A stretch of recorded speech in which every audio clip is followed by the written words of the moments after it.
Assalamualaikum warahmatullahi wabarakatuh.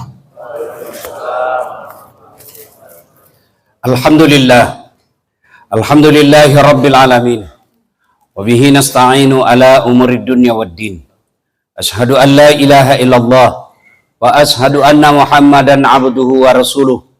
Allahumma salli ala Sayyidina Muhammad wa ala alihi wa sahbihi ajma'in. Amma ba'd. Faqad qala Allah subhanahu wa ta'ala fi kitabil karim. Bismillahirrahmanirrahim. Ya ayyuhalladzina amanu taqullaha haqqa tuqatih wa la tamutunna illa wa antum muslimun. Wahai orang-orang yang beriman, bertakwalah kalian kepada Allah dengan sebenar-benarnya takwa, dan janganlah kalian mati kecuali dalam keadaan beragama Islam. Wa qala idzan bismillahirrahmanirrahim. Ya ayyuhalladzina amanu dukhulu fis silmi kafatan wa la tattabi'u khutuwatis syaitan innahu lakum aduwwum mubin. Wahai orang-orang yang beriman, masuklah engkau ke dalam Islam secara sempurna, bukan Islam pencitraan, bukan Islam gimmick-gimmick. Islamlah secara benar, dan janganlah engkau ikuti langkah-langkah setan, karena sesungguhnya setan itu musuh yang nyata bagi kalian. Ketika Bapak Ibu selesai tarawih, selesai buka tadi, setan berusaha menggagalkan agar kita tidak datang. Tidak usah kau datang, tidak usah kau datang, capek. Tidak usah kau datang, baru pulang cari kerja. Tidak usah kau datang, kau bisa tarawih di rumah. Alhamdulillah setan yang ada di rumah berhasil kita kalahkan, sehingga kita bisa hadir di tempat ini. Apakah setelah duduk di tempat ini setan menyerah? Tidak, digodanya lagi kita agar tidak dengar ceramah. Tidak usah dengar ceramah, tidak usah dengar ceramah, pegang HP-mu, pegang HP-mu. Jadi Bapak Ibu yang pegang HP sesungguhnya kena godaan setan. Jadi bagaimana mau dengar ceramah kalau Bapak sibuk gini, Pak? Sudah dikasih tahu, malah tersinggung, makin dipegang HP-nya. Bapak sudah bersekutu dengan setan, Pak. Simpan dulu HP, Pak, ya, kita dengar dulu ceramah, sekejap saja. Bismillahirrahmanirrahim. Innallaha wa malaikatahu yusalluna 'alan nabi.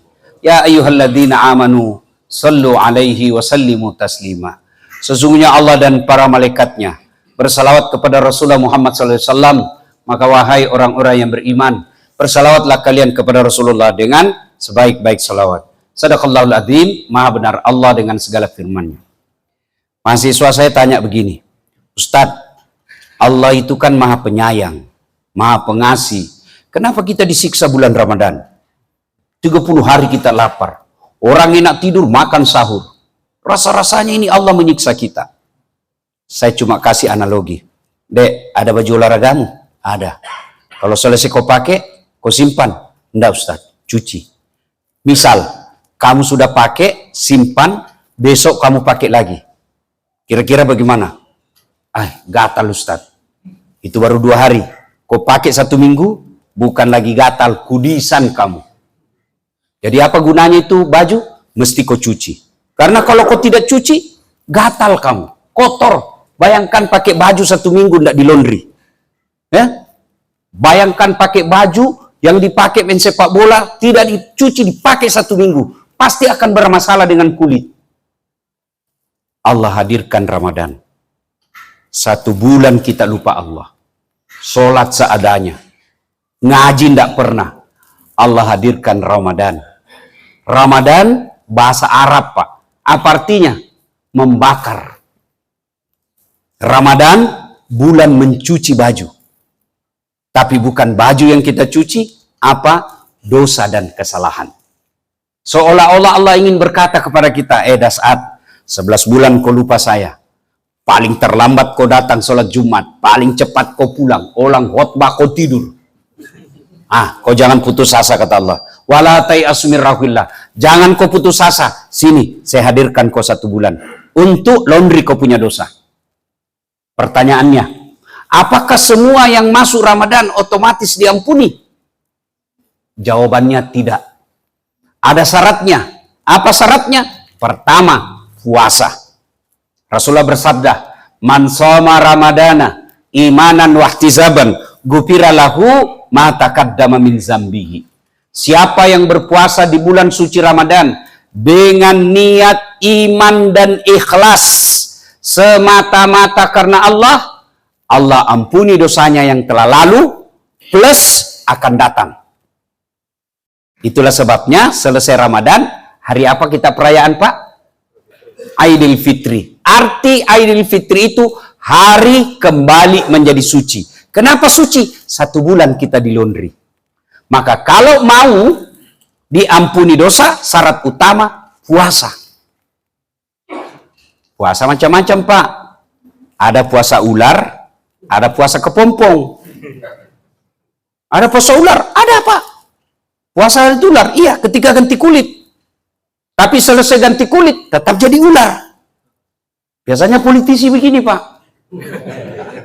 Wow, Ramadan keluar masuk masjid. Soleh, Pak, kalah-kalah penampilan das atletik. Begitu keluar Ramadan, kesurupan lagi, Pak. Bukan di Indonesia, di sana. Tapi yang diharapkan puasa kepompong. Apa kepompong, Pak? Mengubah ulat jadi kupu-kupu. Ketika dia jadi kepompong, dia tidak makan, tidak minum. Tapi lalu keluar kupu-kupu. Itulah yang diharapkan puasa. Allah tidak mengatakan pasti kau bertakwa. Ya ayyuhalladzina amanu kutiba alaikumusiyam kama kutiba alal ladzina min qablikum la'allakum. Allah tidak katakan pasti kamu bertakwa. Agar itu 50-50. Bisa takwa, bisa tidak. Ada orang puasa tidak bertakwa, ada, Pak. Puasanya puasa ular, hanya ganti kulit. Tidak nyaman di partai ini, ganti kulit lagi. Nah, ganti kulit lagi. Ini ular, Pak. Masih baik kalau ular sawah, kalau ular kobra, ngeri, Pak. Maka Allah sayang manusia, jangan kau jadi ular kobra, kau jadi kepompong, jadi kupu-kupu. Allah hadirkan Ramadan untuk pengampunan. Mana ada orang tidak ada dosanya, Pak? Coba tunjukkan saya di sini. Salah satu sebab kenapa kita takut mati, Pak, karena kita yakin banyak dosa. Coba kalau malaikat datang tawari saya, Dasat, sebenarnya kau meninggal 2030, tapi kalau kau meninggal hari ini diampuni semua dosamu. Kalau 2030 tidak ada harapan kau diampuni, langsung bilang, cabut saya sekarang. Tidak ada orang, tidak ada dosanya, Pak. Ini yang ceramah. Waduh, saya pergi Car Free Day, Pak, Sudirman. Bisa malku, Pak. Barang-barang bagus, Pak. Saya bilang anak mahasiswa, kenapa kau lihat? Pasti dilihat. Kok sembunyi aja dicari. Iya toh? Ayo, jangankan sedulur-sedulur. Kurang apa mulianya para nabi? Bapak pikir semua nabi tidak ada dosanya? Nabi Adam, nabi paling pertama. Ada dosanya, Pak. Makan buah huldi. Ya kan? Turun ke nabi yang paling banyak anaknya menjadi rasul. Siapa? Nabi Ibrahim. Ada dosanya. Bohong ketika dia dilihat sama Raja Namrud.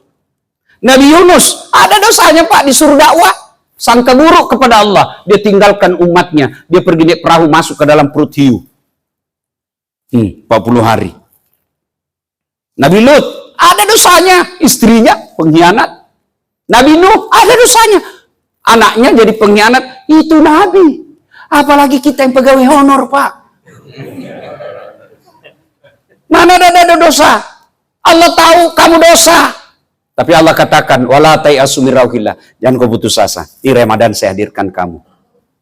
Maka merugi orang yang menjumpai Ramadan tidak mendapat pengampunan dari Allah. Caranya, baiki puasamu. Ada 2 kata dalam Quran yang sama-sama menahan. Saum, siam. Siam hanya menahan lapar minum dan berhubungan badan dengan sengaja. Kalau tidak sengaja, tetap sah. Contoh, Bapak hari pertama sampai ke kantor makan bubur kacang hijau. Habis 1 mangkok. Puasa. Rezekimu. Kalau betul lupa, ya kan? Tengah hari lagi, karena terbiasa, makan lagi. Bubur ayam. Puasa. Rezekimu, Pak. Tapi keterlaluan kalau 2 kali lupa, Pak.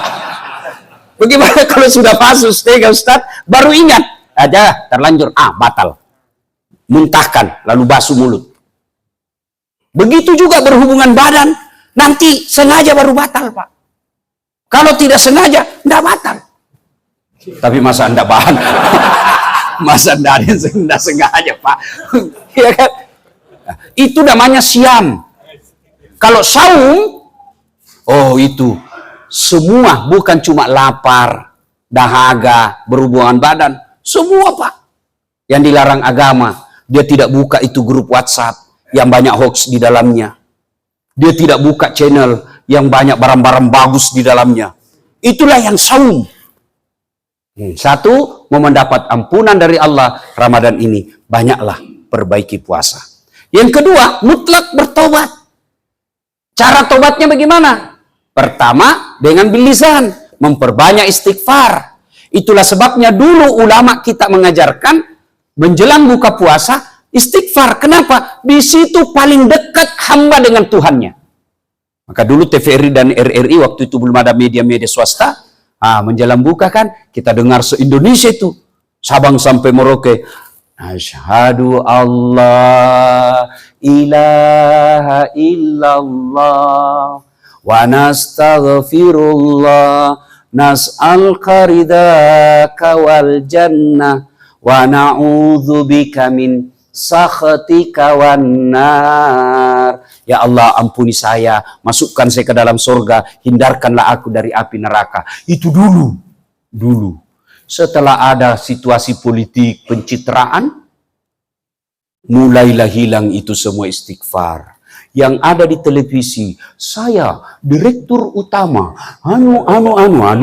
mengucapkan selamat berbuka puasa, hilang istighfar.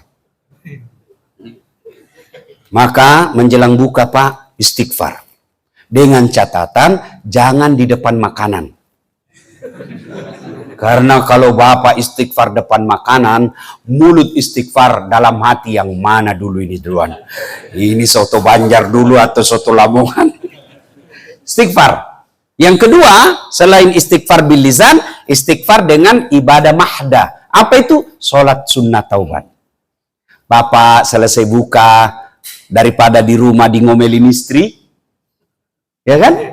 Mending kita datang ke masjid. Awal, sebelum azan Isya, Bapak sholat taubat. 2 rakaat salam, 2 rakaat salam, 2 rakaat salam. Sampai 6 rakaat. Apa bacaannya? Sama bacaan sholat biasa. Cuma beda niat. Kalau tahajud, niatnya tahajud. Kalau taubat, sholat taubat. Haruskah diucapkan? Tidak. Hanya ulama Melayu yang mengajarkan ucapkan itu niat. Ulama-ulama Timur Tengah, Arab umumnya, tidak ada yang usalli. Bapak lihat kalau ke Tanah Suci. Kalau Bapak yang pernah ke Tanah Suci, lihat orang Arab kalau masuk masjid kan Pak, jalan-jalan langsung berdiri, Allahu Akbar. Kalau kita kan loading dulu Pak. Baru menghafal dia Pak. Salli. Nah, begitu Bapak tinggalkan rumah, saya mau sholat taubat, itulah niat. Salli sunnatal taubat. Kalaupun mau ucapkan, Salli sunnatal taubat raka'ataini lillahi ta'ala. Allahu Akbar. Saya niat salat sunnah taubat 2 rakaat. Sunnah hukumnya bagi saya lillahi ta'ala. Allahu Akbar. Itu pun ribet. Cukup Bapak menghadap kiblat. Tuhan, salat taubat ya. Allahu Akbar. Boleh. 2 rakaat berikutnya ulang lagi. Tuhan, masih seperti yang tadi. Allah. Boleh. Salat taubat. Benar Pak, boleh. Tapi jangan begitu terus. Ya kan? 2, perbanyak salat taubat. Nah, ketika salat taubat, di mana taubatnya? Ketika sujud terakhir. Imam Syafi'i melarang melafazkan. Mazhab yang lain boleh. Maksudnya apa? Kalau Bapak kunut kalau subuh, jangan ucapkan, berarti Bapak Syafi'i. Kalau Bapak tidak kunut, itu berarti Imam boleh. Ya Allah, tadi saya hilap. Saya pegang tangannya sekretarisku, ya Allah. Saya betul-betul hilap, ya Allah. Dia juga membalasnya. Ya, kami hilaf ya Allah. Ini yang penting.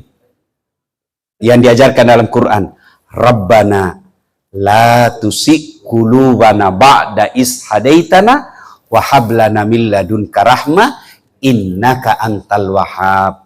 Intinya itu doa, ya Allah, jangan kau palingkan hati hamba setelah engkau berikan hidayah. Karena ada orang tanpa hidayah dia ulang lagi. Tobat dia ulang lagi. Ini saya istilahkan tobat ibu hamil. Coba ibu hamil kalau melahirkan. Tobat Pak. Ampun Pak. Terakhir ini Pak. Tidak mau lagi saya. 5 bulan kemudian, hamil lagi. Ya ayyuhalladzina amanu tuba ilallahi taubatan nasuha. Nah, bertobat. Ramadan ini bertobat. Yang ketiga, amalan-amalan Ramadan, setelah itu doa. Doa minta kepada Allah. Dan hebatnya Pak, beda Allah dengan makhluknya. Bapak datang minta sama saya, belum tentu saya kasih.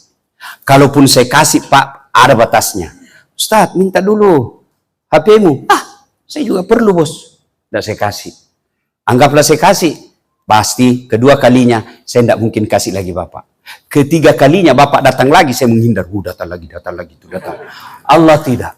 Makin kita datang memintanya, makin tersenyum kepada kita. Kenapa orang Allah cintai orang meminta? Berarti dia yakin saya ini hamba, saya tidak berdaya, maka saya datang kepada Allah, Zat yang maha segalanya. Itu orang berdoa Pak, dia akui dirinya orang yang tidak mampu, hamba namanya. Kalau orang yang tidak mau berdoa, Allah katakan dia orang sombong dan tidak punya hak, dia hidup di bawah kolong langitku. Kau cari langit sendiri, kata Allah. Maka berdoa di bulan Ramadan. Allah katakan, ud'uni astajib lakum. Minta kau kepadaku, pasti saya kabulkan. Itu janji Allah, bukan janji caleg. Kalau caleg Pak, andai saja boleh kita dijanji surga Pak, dijanjinya kita surga Pak. Sudah itu hilang lagi, datang lagi, kita pilih lagi. Berarti kita lebih bodoh dari dia. Hanya dibawakan uang 100.000, ya, pilih lagi. Padahal 5 tahun kita dibodohi. Memilih pemimpin jahat, itu kekeliruan. Tapi mengulangnya, kebodohan namanya. Nah sudah, ini bukan bicara politik ya. Itulah susahnya kalau kita bicara begini bilang politik. Politik ini amar ma'ruf nahi mungkar. Soal kau mendengar, ya alhamdulillah. Tidak mendengar, kewajiban kita sudah selesai. Kita hanya wajib menyampaikan, bukan memberi hidayah. Nah, ketiga berdoa. Minta kepada Allah. Suatu ketika Nabi selesai salat, Assalamualaikum warahmatullahi, Assalamualaikum warahmatullahi. Salat subuh, Nabi tanya, saudara-saudara sekalian, ada yang mimpi tadi? Tidak ya Rasul. Saya mimpi semalam. Jadi kalau mimpinya Nabi itu Pak wahyu. Kalau mimpi kita bunga-bunga tidur, nggak usah ditafsir. Ya, nggak usah. Apalagi yang tukang judi, nggak usah kau uji. Oh, ini mau nomor lotre. Nabi wahyu. Maka Nabi katakan, saya dibawa jalan-jalan ke masuk surga. Dan saya diperlihatkan oleh Allah, ada hamba yang diberi hadiah oleh Allah. Dan hamba itu berkata, ya Allah, banyak sekali nih kau kasih saya. Supaya gampang dipaham, ibadahnya 5, Allah kasih 5.000. Ya Allah, banyak sekali ini. Lalu Allah jawab, ketahuilah hambaku, itulah doamu yang tidak kujawab. Karena saya tahu kamu tidak mampu memikulnya. Maka ku kasih kau sekarang. Berarti dari cerita ini, tidak ada doa yang tidak diijabah oleh Allah. Cuma cara Allah mengabulkan doa, ada 4 versi. Ada 4 cara Pak. Berapa Pak? Berapa? 4. Yang pertama, Allah kasih sesuai yang kita mau. Ya Allah, mudah-mudahan tahun ini saya haji. Benar, keluar nomor porsi. Itu namanya taufik, kesesuaian yang Allah mau dengan kita mau. Ya Allah, mudah-mudahan tahun ini saya bisa beli mobil. Betul, dapat mobil. Taufik namanya. Yang kedua, Allah kabulkan tapi dalam bentuk yang lain yang lebih baik. Ya Allah, mudah-mudahan saya beli mobil. Allah tahu nih orang kalau ada mobilnya tidak datang lagi berjamaah di masjid. Dia lewati masjid. Ini kalau ada mobilnya dia selingkuh. Sudah, saya tidak usah kasih kau mobil, saya kasih kau anak yang bisa hafal Quran. Saya dulu tamat SMA kan mau jadi tentara Pak. Mohon maaf Pak Gatot. Saya mau jadi tentara dulu Pak. Karena ceper tidak lulus saya Pak. Makanya saya sakit hati lihat sekarang kalau ada tentara ceper Pak. Kok bisa lulus ini Pak sama tinggiku. Saya protes waktu itu. Ya Allah, kenapa kau tidak takdirkan saya lulus? Saya cuma mau jadi tentara penerbang. Tidak lulus Pak.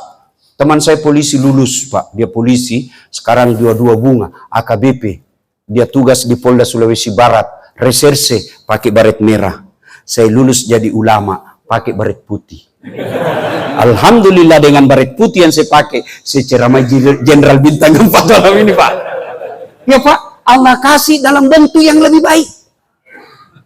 Saya tanya bapak-bapak, bapak punya anak usia 11 tahun, minta dibelikan motor, bapak belikan enggak?